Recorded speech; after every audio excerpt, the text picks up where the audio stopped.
KM news కి స్వాగతం. నంద్యాల జిల్లా ఆలగడ్డ పట్టణంలోని బాలికల ఉన్నత పాఠశాలలో నిర్వహించిన పేరెంట్స్ టీచర్స్ ఆత్మీయ సమావేశంలో ఆలగడ్డ టౌన్ ఎస్ఐ షేక్ నగీనా తన వాగ్దాటితో విద్యార్థినులను మంత్రముగ్ధులను చేసింది. విద్యార్థులకు వారి తల్లిదండ్రులకు ఎస్ఐ షేక్ నగీనా స్ఫూర్తిదాయకమైన సందేశాన్ని ఇచ్చారు. తాను కూడా ఎంతో కష్టపడి ఈ స్థానానికి రావడం జరిగిందని, విద్యార్థినులు ఎప్పుడు మానసిక స్థైర్యాన్ని కోల్పోరాదని, ఎన్ని అడ్డంకులు వచ్చినా ఎదురేగి పోరాడాలని ఎస్ఐ షేక్ నగీనా వారికి పిలుపునిచ్చారు. ప్రతి తల్లిదండ్రులు తమ పిల్లలపై ఎన్నో ఆశలు పెట్టుకొని వారిని కష్టపడి చదివిస్తుంటారని, వారి కష్టాన్ని పిల్లలు ఎప్పుడూ కూడా వృధా కానివ్వరాదని సూచించారు. విద్యార్థులు చదువుతో పాటు ఆట పాటలలో కూడా ముందుండాలని, ఇలా బాల్యం నుండే చక్కని కృషి చేస్తే ఎవరైనా దేశం గర్వించదగ్గ స్థాయికి చేరుకోవడం ఖాయమని ఎస్ఐ షేక్ నగీనా సూచించారు. ఈ సమావేశంలో ఎస్ఐ షేక్ నగీనా స్పీచ్ విన్న విద్యార్థినులు, వారి తల్లిదండ్రులు తమ కరతాళ ధ్వనులతో కృతజ్ఞతలు తెలుపుకున్నారు. నా యొక్క నమస్కారాలు, పిల్లలందరికీ నా యొక్క ఆశీస్సులు. ఇంతకుముందు కూడా చాలాసార్లు స్కూల్కి వచ్చాను, వేరే వేరే టాప్స్ గురించి మాట్లాడిపోయినాను. ఈరోజు ఇక్కడ మాకు కూడా దీంట్లో భాగం కల్పించినందుకు ప్రత్యేకంగా గవర్నమెంట్కి కూడా థ్యాంక్ యూ చెప్పుకుంటున్నాను.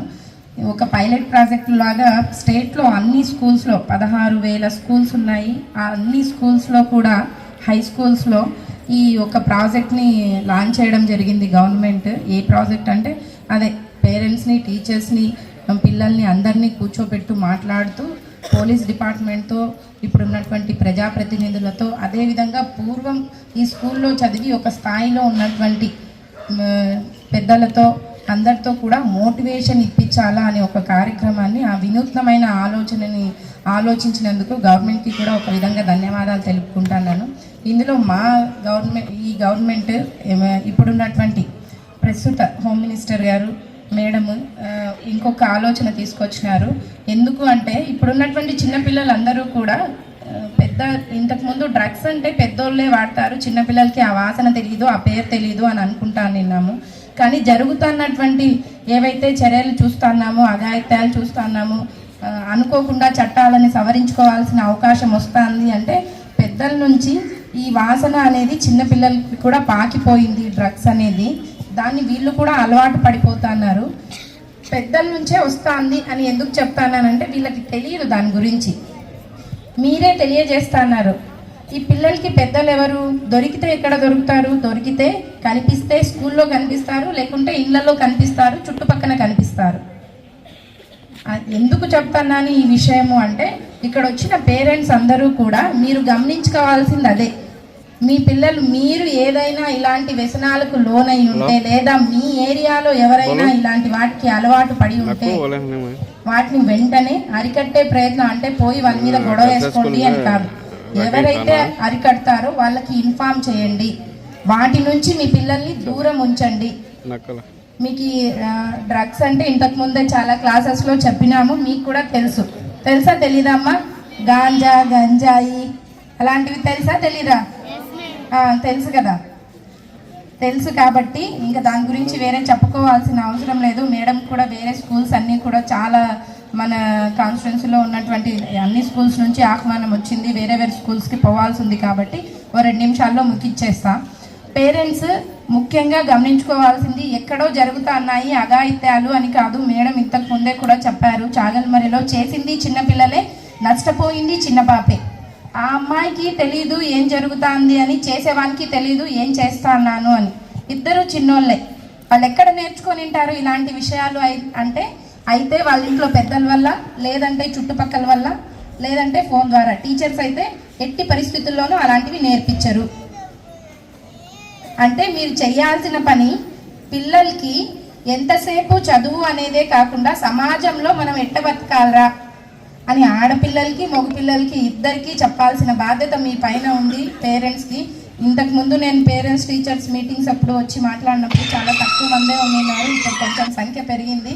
ఇంకో 4 నా మాట వింటారనుకుంటానా. మీ వీధుల్లో మీ పిల్లలు కానీ, పక్కింటి పిల్లలు కానీ, లేదా వేరే వాళ్ళు కానీ, పెద్దలు కానీ ఎవరైనా మత్తు పదార్థాలకు బానిసలైతా అంటే అలాంటి విషయాలను వెంటనే 100కి లేదా 112కి కాల్ చేసి చెప్పండి. మీరెవరు చెప్పినారు అనేది కూడా తెలియకుండా మేము వచ్చి వాటిపైన చర్యలు తీసుకుంటున్నాం. మత్తు పదార్థాలంటే ఎక్కడో గాంజానే అని ఆలోచించాల్సిన అవసరం లేదు. ఈ మధ్యలో మీ అందరికీ తెలిసి ఉంటుంది, మనం అందరి ఇళ్లలో బండ్లు సైకిల్స్ ఉంటాయి. పంచర్లు వేయడానికి సొల్యూషన్ అనేది కూడా ఒకటి ఉపయోగిస్తూ ఉంటాం. అది కూడా ఒక రకమైన మత్తు పదార్థమే. దాన్ని పీలుస్తా అన్నా కూడా పిల్లలు ఆపాల, కొట్టాల. మీరు కట్టడి చేయకపోతే మంచిగా ఉన్న పిల్లలకి, బాగా మైండ్ ఉన్న పిల్లలకి మామూలుగా ఎవరు కూడా పుట్టుకతోనే చెడ్డోళ్ళు కాదు, మధ్యలో అయిపోతా అంటారు. దాన్ని చెడిపేది ఆ మైండే. ఇప్పుడు ఇక్కడ ఉన్న పాపకి అమ్మ లేయంటే లేస్తుంది, కూర్చో అంటే కూర్చుంటుంది. అంటే ఆ అమ్మాయి మత్తుకి బానిస కాదే కాబట్టి నేనేం చెప్తే ఆ అమ్మాయికి అది అర్థమవుతుంది.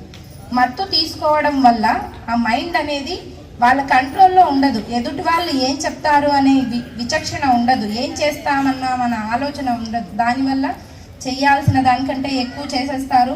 తప్పు అని తప్ప ఒప్ప తెలియని పనులు కూడా చేసేస్తూ ఉంటారు. దీనివల్ల రేపొద్దున్న ఎక్కడో చాగల్మరిలో పాప నష్టపోయి ఉండొచ్చు.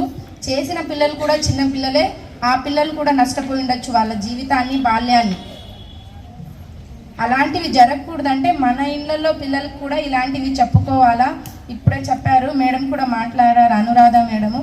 ఇక్కడ ఉన్నటువంటి ఓల్డ్ స్టూడెంట్ అంటే మీ అందరికీ మోటివేషన్. నేను ఇంతకు ముందు కూడా ఇక్కడికి వచ్చినప్పుడు చెప్పున్నాం, మనం చదువుతున్నాం గవర్నమెంట్ స్కూల్లో. మీరు ఇప్పుడు చదువుతున్నప్పుడు మీ అమ్మ వాళ్ళకి ఎవరికి కూడా క్యారియర్ పెట్టాలా అనే ఆలోచన లేదు. ఈడ పెడతారు, తినచ్చు, బుక్కులు ఇస్తారు, చదువుకోవచ్చు, షూ ఇస్తారు, యూనిఫామ్ ఇస్తారు. మా ఆలోచన మేడం అప్పుడు కానీ మా అప్పుడు కానీ అలాంటివి లేవు. ఇప్పుడు అన్నీ దొరుకుతున్నాయి. మీరు ఇవ్వాల్సింది ఒకటే, మంచిగా చదువుకొని బయటికి పోయి మీ కాళ్ళ మీద మీరు నిలబడి మీ తల్లిదండ్రులకు మంచి పేరు తావడమే. అదొక్కటి మీరు చేసుకుంటే చాలు, వేరేదేం అవసరం లేదు.